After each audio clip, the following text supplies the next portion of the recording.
Kalaboso naman ang lasing na pasahero ang nanungtok pa ng habal-habal rider dyan po sa Tondo, Maynila. Ang suspect abay nakuhanan pa ng improvised na baril. Jim Tejano sa balita.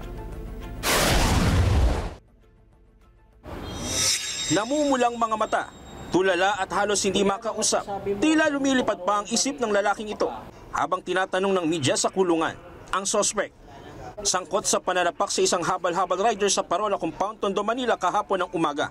Dahil sa kalasingan, nakuha pang bunutan ng isang improvised handgun ng biktima, pero agad itong nakatakbo. Nagabang siya ng habal-habal na motorsiklo sa may Isla Puting Bato, Purok 3. So nung isinakay naman siya nitong complainant victim natin,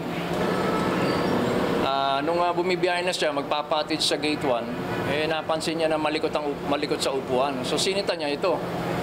So sa pagkakasita, hindi niya nagustuhan ng suspect, nagkaroon ng pagtatalo.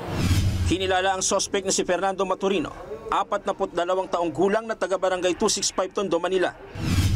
Ayon sa pulisya, aktong may mga pulis na nagpapatrolya malapit sa lugar, kaya agad nakahingi ng tulong ang biktima. Agad namang rumisponde ang mga pulis. Inabutan nila ang suspect at agad na inaresto.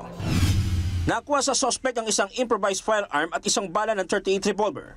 Sa ngayon, nakakulong na ang suspect at naharap sa patong-patong na kaso. Wala namang pahayag ang suspect. Jim Tejano, para sa mata ng Agila. Matatag, matapang, matapat. Maraming salamat sa inyo pong pagsubaybay sa Mata ng Agila Primetime. Para malaman ang matatag, matapang at matapat na mga balita, i-follow lamang at mag-subscribe sa @Net25 TV.